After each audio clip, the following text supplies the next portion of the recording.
चुनांचे जब ये टैक्स हुआ तो पूरे मुल्क में ऑर्डर चलेगा, अंग्रेज का, कंपनी बहादुर का चलेगा, तो सबसे पहले हजरत शाह अब्दुल अजीज साहब रहमतुल्लाह अलैह ने फतवा दिया कि हिंदुस्तान दारुल हर्ब है, यानी अब इसके मौजूदा हालात पर मुतमईन होकर मत बैठो, मुल्क की किस्मत पलटने की मेहनतें करो।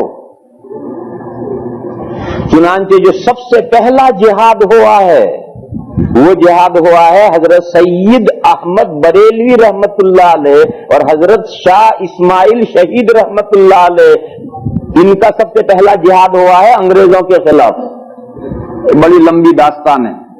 फिर होते रहे, एक सिलसिला चल पड़ा, मुसलसल अंग्रेजों के साथ टकराव होता रहा, ये जिहाद हुआ। फिर उसके बाद में सुल्तान टीपू अंग्रेज के साथ लड़े, झांसी की रानी अंग्रेज के साथ लड़ी, ये सब इस अंग्रेजों के साथ मुकाबले थे मुल्क बचाने के। लेकिन अंग्रेज पूरे मुल्क पर पंजा गाड़ चुका था और ये कोशिशें और मेहनतें, थोड़ी थोड़ी कोशिशें और मेहनतें थी, कामयाबियां नहीं होती गई और तमाम कोशिशों में हारते गए, का नाकाम होते गए। यहां तक के होते होते होते होते ये सूरत आई कि 1857 में मुगल हुकूमत का जनाजा निकल गया और बहादुर शाह जफर को कैद करके रंगून भेज दिया गया और मुगल खानदान के एक एक बच्चे को कत्ल कर दिया गया, कोई खानदान में रहा ही नहीं। तो जब ये सूरत हाल पेश आई तो एकदम मुल्क के अंदर फिर उबाल आया अंग्रेज के खिलाफ। उस वक्त जो जिहाद हुए हैं वो जगह जगह अंग्रेजों के साथ टकराव हुए थे। उसी वक्त के जो जिहाद अपने बुजुर्गों ने लड़े थे वो शामली का जिहाद कहलाता है। ये वो दौर है जिस दौर में हजरत मौलाना कासिम साहब नानोतवी, हजरत मौलाना रशीद अहमद साहब गंगोही और हजरत हाजी इमदादुल्लाह साहब और हजरत हाफिज जामिन शहीद साहब, इन लोगों का ये दौर है। देखो दौर यहां से शाह वलीउल्लाह साहब, हिंदुस्तान के सबसे बड़े आलिम ये थे शाह वलीउल्लाह साहब, इनके लड़के शाह अब्दुल अजीज साहब रहमतुल्लाह अलैह। शाह अब्दुल अजीज साहब ने फतवा दिया कि हिंदुस्तान दारुल हर्ब है।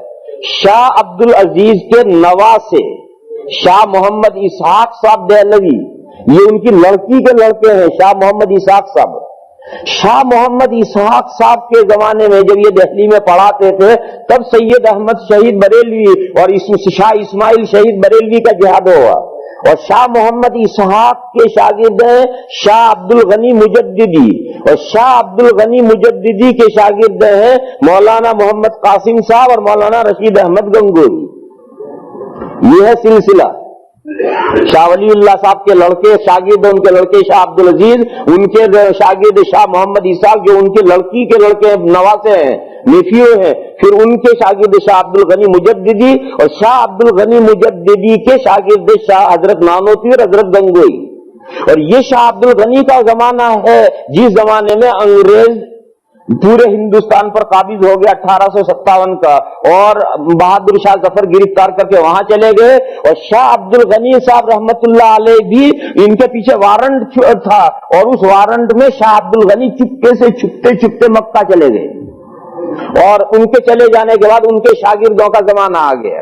इन बुजुर्गों ने पहले तो मैदान में अंग्रेज के साथ मुकाबला किया, शामली की जंग लड़ी अंग्रेजों के साथ, लेकिन वो तो बड़ा ताकत रखने वाली गवर्नमेंट थी और ये निहत्ते थोड़े से लोग थे, कामयाब सक्सेसफुल नहीं हो सके और जिहाद में कामयाबी नहीं हो सकी, जिहाद नाकाम हो गए।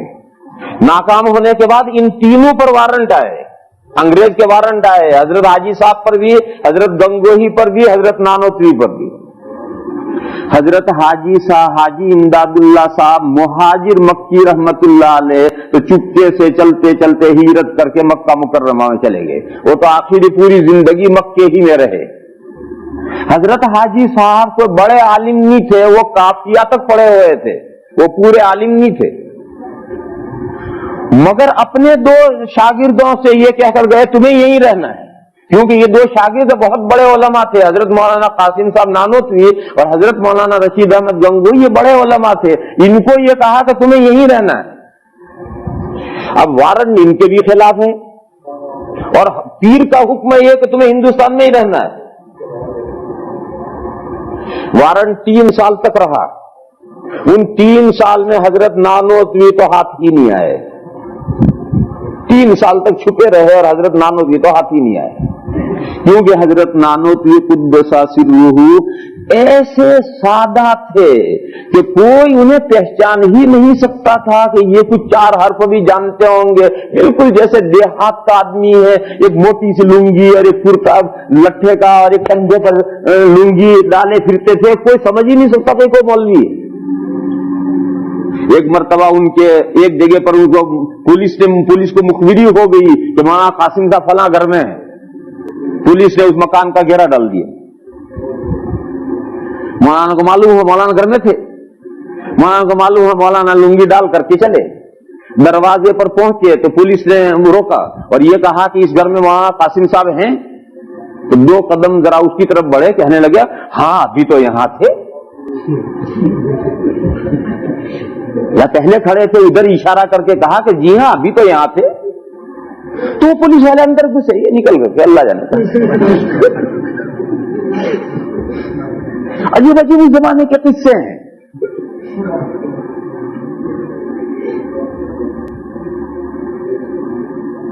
एक मर्तबा हजरत तफरी करते करते देवबंद के करीब में एक मानकी गांव है, तलबा तफरी करते करते सड़क पर निकल जाते हैं। तो हजरत तफरी करते करते वहां पहुंचे, मगरिब की नमाज का वक्त, और गांव में चले गए। तो लोगों ने कहा कि हजरत नमाज, उन लोगों ने कहा ये मौलवी आया, इसे कौन नमाज पढ़ाए। इमाम इत्तिफाक से नहीं था। तो हजरत ने नमाज पढ़ाई और अल्लाह जाने क्या हुआ कि दोनों रकातों में कुल या अय्युहल काफिरून पढ़ी। पहली रकात में भी कुल या अय्युहल काफिरून पढ़ी, दूसरी में भी वही पढ़ी, भूल गए या अल्लाह जाने क्या हुआ। बस सलाम फेरने के बाद नमाजियों ने शोर मचाया, नमाज नहीं हुई, नमाज नहीं हुई, नमाज नहीं हुई। तो हजरत ने फरमाया कि भाई नमाज तो हो गई, ये तो ठीक नहीं किया मैंने, लेकिन नमाज तो हो गई, नमाज दोबारा नहीं पढ़ने की जरूरत नहीं। उनका नहीं, नमाज नहीं हुई, हम कल देवबंद जाकर मसला पूछेंगे। तो हजरत ने फरमाया पूछ लीजिए। खैर हजरत सुन्नत पढ़कर घर चले आए। मगरिब तो होगी, दूसरे दिन सुबह गांव के 10-15 आदमियों का वफ्द आया दारुल में और कहा यहाँ बड्डा मौलवी कौन है। ये देवबंद की जुबान है, बड्डा मौलवी कौन है, यहाँ सबसे बड़ा मौलवी कौन है। तो तालिबे इल्म हजरत के पास ले गए, हजरत नानोतवी के पास।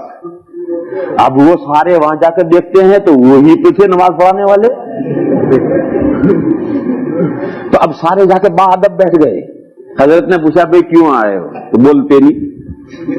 हजरत ने पूछा भाई क्यों आए हो, तो बहुत पूछा तो ये बोला, कहने लगे अजी हजरत जी तू कल वही कह देता कि मैं ही बड्डा मौलवी हूं तो हम यहां ना आते।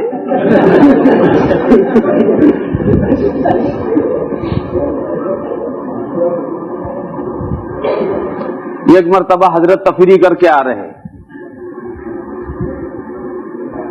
रास्ते में एक आदमी देहात से गन्ना लेकर के आ रहा है, शुगर कैन।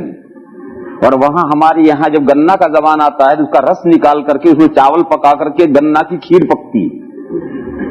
तो वो गन्ना गांव में से गन्ना लेकर आ रहा है, हजरत नानोतवी के लिए हदिया ला रहा है, गिफ्ट ला रहा है। और वो इतना भारी गट्ठड़ बांध करके उसको बोझ हुआ, रास्ते में एक जगह पर उतार करके सस्ता रहा है, आराम कर रहा है। हजरत उधर से आ रहे तो हजरत ने मुझसे पूछा कि अरे भाई तुझे नहीं, हजरत वहां से गुजरे तो उसने कहा बे ओ मौलवी ये गट्ठर मेरे सर पे धर दे, ये गट्ठर मेरे सर के ऊपर रख दे। तो हजरत ने जब उठवा रहे तो हजरत ने उठवाते वक्त किस्मत के मारे उससे कह दिया कि अरे तुझे बोझ लगे तो ला मैं उठा लूं। तो कहने ले उठा लेने फिर। खैर हजरत ने वो गन्ना उठा ली और वो आगे आगे चल रहा है, हजरत पीछे पीछे चल रहे हैं। अब देवबंद की तरफ चल रहे हैं, बातें हो रही है। अरे तू कहां से आ रहा है? उसने मैं फला गांव से आ रहा हूं। क्यों आ रहा है? उसने कहा मौलवी कासिम के लिए गन्ना लाया हूं, वो गन्ना की खीर पकाकर खाएगा इसलिए मैं ये गन्ना उसके लिए लाया हूं। अब हजरत देख सुन रहे हैं कि इन्हीं के लिए कोई हदिया आ रहा है। हजरत ने कुछ नहीं बोला, बातें करते गए। जब मैं देवबंद करीब आया तो हजरत ने कहा ले भी अब तेरा देवबंद तो आ गया, ले तू अपना गट्ठर ले, तू अपना रास्ता नाप, मैं अपने रास्ते पर जाऊं। तो उसने वो गन्ना ले ली और हजरत अलग रास्ते पर चले, ये अलग रास्ते गए। وہاں ایک مسجد ہے چھتے کی مسجد, اس مسجد میں حضرت نانوتوی رہتے تھے, وہاں کمرہ تھا, تو حضرت جا کر اپنے کمرے میں بیٹھ گئے. اب یہ گٹھڑ گنا کی اٹھائے مدرسے پر پہنچا, اس نے طالب علموں سے پوچھا مولوی قاسم کہاں رہے, تو طالب علموں نے کہا کہ اس مسجد میں رہتے ہیں. خیر وہ مسجد میں پہنچا, وہاں طالب علم پوچھا بھی مولوی قاسم کہاں ہے, انہوں نے کہا اس کمرے میں. تو اس نے گنا گٹھڑ باہر رکھا اور اندر جا کر کے حضرت سے ہی پوچھتا ہے مولوی قاسم کہاں ہے. تو حضرت نے فرمایا کہ مجھے کو مولوی قاسم کہتے ہیں. تو کیا اچھا تجھے گنا کی کھیر کھانی ہوگی؟ انہوں نے کہا اچھا تجھے گنا کی کھیر کھانی ہوگی اسے مولوی قاسم بنا ہے, اور نہیں دی. واپس آیا, پھر طالب علموں سے پوچھا مولوی قاسم کہاں ہے, طالب علموں نے کہا وہی حضرت بیٹھے ہوئے ہیں. تب اسے یقین آیا, آ کر اس نے معافی مانگی. حضرت نے فرمایا کہ معافی مانگنے کی کیا بات ہے بھائی, تجھے باہر ہو رہا تھا, میں نے تیری مدد کر دی, کیا برا کیا؟ غرض وہ عجیب و غریب قسم کے اتنے سادے تھے کہ انہیں کوئی پہچان ہی نہیں سکتا تھا کہ یہ کوئی 4 حرف بھی جاننے والا ہوگا. اس لیے 3 سال مسلسل پولیس ان کے پیچھے پڑی رہی, مگر وہ تو کہیں ہاتھ ہی نہیں آئے. اور 3 سال کے بعد وارنٹ کی مدت پوری ہو گئی, عام معافی کا اعلان ہو گیا.